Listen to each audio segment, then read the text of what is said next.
on an exchange. Because DAI is over-collateralized, even if Ether's price becomes extremely volatile, the value of the locked Ether backing the DAI in circulation will most likely still remain at 100% or more. In essence, the DAI stablecoin is actually also a smart contract that resides on the Ethereum platform.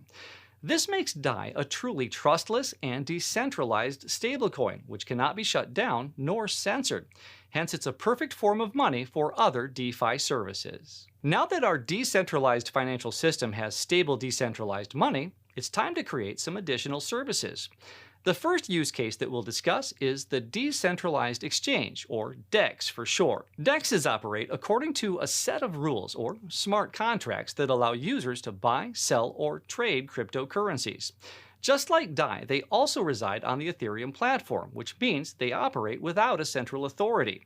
When you trade on a DEX, there is no exchange operator, no signups, no identity verification, and no withdrawal fees. Instead, the smart contracts enforce the rules, execute trades, and securely handle funds when necessary. Also, unlike a centralized exchange, there's often no need to deposit funds into an exchange account before conducting a trade. This eliminates the major risk of exchange hacking, which exists for all centralized exchanges. But the range of decentralized financial services doesn't stop there. Let's move on to decentralized money markets, services that connect borrowers with lenders. Compound is an Ethereum-based borrowing and lending dApp, meaning you can lend your crypto out and earn interest on it. Alternatively, maybe you need some money to pay the rent or buy groceries, but the only funds you have are cryptocurrencies. If that's the case, you can deposit your crypto as collateral and borrow against it.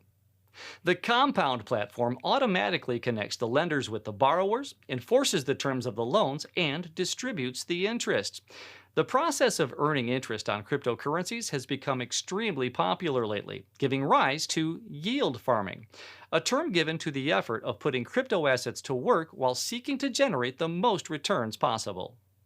You can take a look at the description below this video for some of the more exciting DeFi projects that you can start using today. So now we have decentralized stablecoins, decentralized exchanges, and decentralized money markets.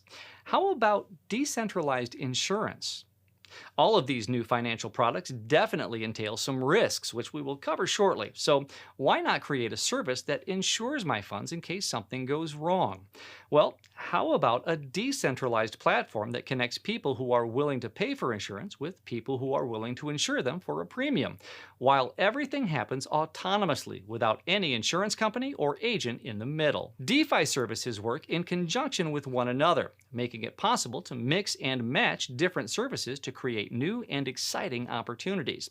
This kind of resembles how you can use different Lego blocks and get creative with whatever it is you want to build.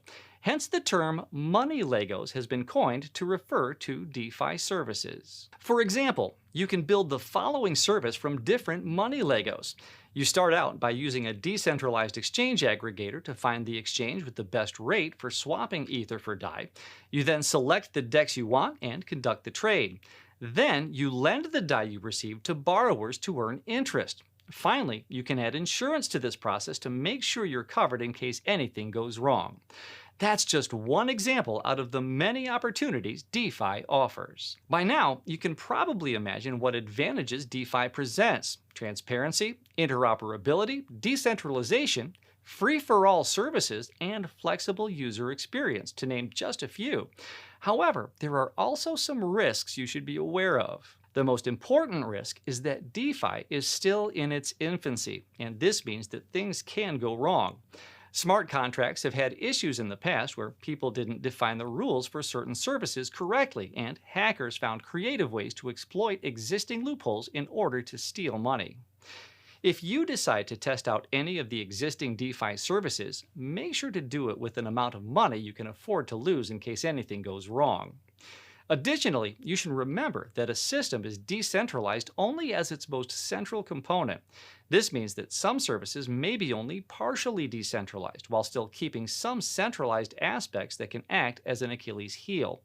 It's important to understand exactly how a product or service works before investing in it so you can be aware of any issues that may come up. To sum it up, it seems that the DeFi revolution has reached its early adopter stage, and the coming years will tell if it manages to cross the chasm into mainstream adoption. There's no doubt that a decentralized financial system can benefit a huge portion of the population that currently suffers from financial discrimination, high fees, and inefficiencies in managing their funds. That's it for today's episode of Crypto Whiteboard Tuesday. Hopefully by now you understand what DeFi is, a term given for a variety of decentralized financial services that aim to replace our current centralized financial system. You may still have some questions. If so, just leave them in the comment section below. And if you want to take a look at some of the more popular DeFi services in the works today, just check out the list in the description below. Finally, if you're watching this video on YouTube and enjoy what you've seen, don't forget to hit the like button, subscribe to the channel, and click that bell so you'll be notified as soon as we post new episodes.